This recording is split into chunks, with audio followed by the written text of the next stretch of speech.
Tenho um amigo que ficou tão animado com a Apple que colocou todo o seu dinheiro na empresa. Por um tempo, foram as ações mais bem-sucedidas do mundo, até que elas caíram 40% em questão de semanas.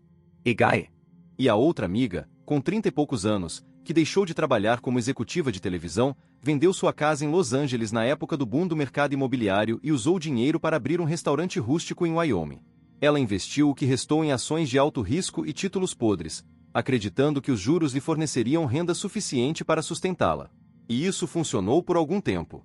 Mas a crise do mercado acionário de 2008 aniquilou todas as suas economias. Ela teve de remover sua tenda e voltar a trabalhar como autônoma por uma fração do que costumava ganhar. Todos nós já ouvimos histórias horrorosas sobre a crise econômica. Talvez você saiba de alguns integrantes da geração do Baby Boom que tinham todo o seu dinheiro comprometido em imóveis antes da queda brutal. Ou de um casal que estava prestes a se aposentar com os seus 401k integrais e os seus fundos ciclo de vida prestes a amadurecer. Eles tinham escolhido o veículo de passeio, o barco já estava na garagem, o itinerário elaborado, incluindo visitas já agendadas aos netos. Então, o mundo financeiro desmoronou.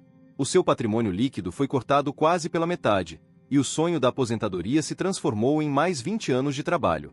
Essas histórias são dolorosas, e eu quero ter certeza de que nada disso jamais vai acontecer com você.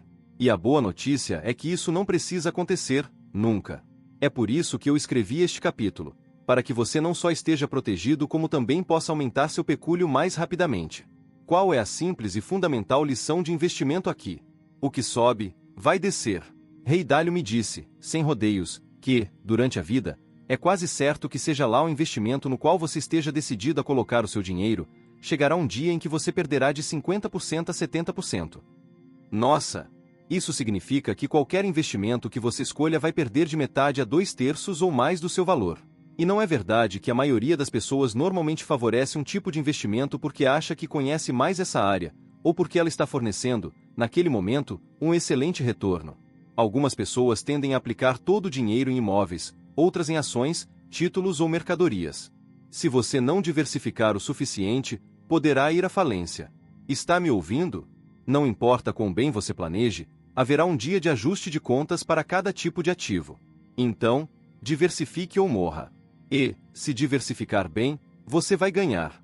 Até aqui eu tenho certeza de que você está muito bem esclarecido sobre as consequências de não diversificar. Agora você gostaria de ouvir sobre o incrível impacto da diversificação correta? É quase como ter uma licença para imprimir dinheiro. Sei que é um exagero, mas imagine como seria se você soubesse que estava ganhando durante o sono, e que sua diversificação lhe propiciaria uma verdadeira paz de espírito, independentemente do ambiente econômico. Eis aqui um exemplo real. Como você se sentiria se, naquele ambiente de estado de alerta de 2008, quando os mercados de ações estavam perdendo mais de 2 trilhões de dólares, os títulos estavam sendo derrubados e o mercado imobiliário estava desabando, você pudesse ter tido uma alocação de ativos em que sua perda máxima seria de apenas 3,93%? O exemplo não é fantasioso. Esse é o poder de alocação de ativos que mencionei várias vezes neste livro, e eu vou lhe demonstrar isso daqui a pouco. Melhor ainda, e se, nos últimos 30 anos da sua vida, sua alocação de ativos tenha sido tão poderosa que você perdeu dinheiro apenas 4 vezes, com uma perda média de apenas 1,9% e nunca acima de 3,93%? Lembre-se, todo mundo durante aquelas 3 décadas estava aproveitando a desenfreada onda da inflação e da deflação. Somente na última década nós tivemos 2 quedas bruscas no mercado de quase 50%, mas você teria atravessado a tempestade sem parar para reavaliar uma única vez, e ainda teria feito um retorno anual composto médio de pouco menos de 10%. Não estou descrevendo uma situação hipotética. O que estou descrevendo para você é um portfólio real, uma alocação de ativos específica, projetada por Rei Dalio. Em breve vou lhe mostrar a fórmula exata que produziu esses resultados arrebatadores. Antes que você possa usá-la, porém, precisa entender os princípios fundamentais expostos neste capítulo. Regra 1. Nunca perca dinheiro. Regra 2. Nunca se esqueça da regra 1. Regras de investimento de Warren Buffett. Não me canso de dizer. As pessoas boas, muitas vezes, falham porque fazem a coisa certa na hora errada. Comprar uma casa é a coisa certa a fazer? A maioria dos especialistas diria que sim. Mas em 2006 era a hora errada. Então, a questão é, se todos estaremos errados em algum momento, onde vamos colocar o nosso dinheiro? É aí que entra a alocação de ativos. Eis aqui outra maneira de pensar nesse assunto. Quando você está tentando montar uma equipe vencedora no esporte, precisa conhecer as capacidades de cada jogador. Você tem de conhecer os seus pontos fortes e fracos. Você precisa decidir com quem pode contar em situações diferentes.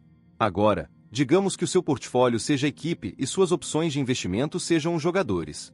A alocação de ativos o ajuda a escolher quem começa e em quais posições. Em última análise, é a combinação certa, no momento certo, que lhe proporciona a vitória. A alocação de ativos propicia um conjunto de princípios orientadores, uma filosofia de investimento para ajudá-lo a decidir onde colocar o dinheiro do fundo de liberdade ou pecúlio e em que proporções. Pense nisso como se pudesse dividir o dinheiro em pedaços e colocá-los em duas cestas de investimento separadas, com diferentes níveis de risco e recompensa. Uma dessas duas primeiras cestas é um ambiente seguro para o seu dinheiro, mas ele não vai crescer muito rápido se ficar nela. Você pode se sentir entediado, mas é seguro, de modo que, quando precisar desse dinheiro, ele vai estar lá. A segunda cesta é mais sedutora, porque pode lhe dar uma oportunidade de crescimento muito mais rápida, mas é arriscada. Na verdade, você precisa estar preparado para perder tudo que colocar aqui.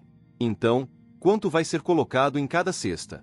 Depende de quanto tempo você dispõe para fazer os seus investimentos crescerem e de quanto risco está disposto a correr. Você tem de perguntar a si mesmo: quanto risco eu posso me dar o luxo de correr nesse estágio da vida? Mas lembre-se de que você não está diversificando apenas para se proteger. Você quer melhorar os seus resultados, para encontrar a combinação ideal de investimentos que farão prosperar, não apenas sobreviver. Mas, se quisermos admitir, muitas pessoas já se estressam o suficiente no dia a dia, sem precisar acrescentar uma tonelada de ansiedade, preocupando-se com seus investimentos dia e noite. Parte significativa da segurança financeira ou até mesmo da liberdade é a paz de espírito, aquela sensação de que você não precisa pensar em dinheiro. A primeira cesta vai trazer certeza à sua vida, que, afinal, é a primeira necessidade humana básica. E é por isso que eu a chamo de a cesta da segurança, paz de espírito. É onde você quer manter a parte do seu pecúlio que você não pode se dar o luxo de perder, ou até mesmo imaginar perder sem acordar suando frio. É um santuário de investimentos seguros que você deixa firmemente trancados, e depois esconde a chave. Eu não entro em jogos de azar porque ganhar $100 não me dá grande prazer. Mas perda $100 me irrita. Alex Trebek, apresentador de Jeopardy. Sofrer um golpe financeiro não só esvazia nossos portfólios como também pode roubar a alegria de nossas vidas.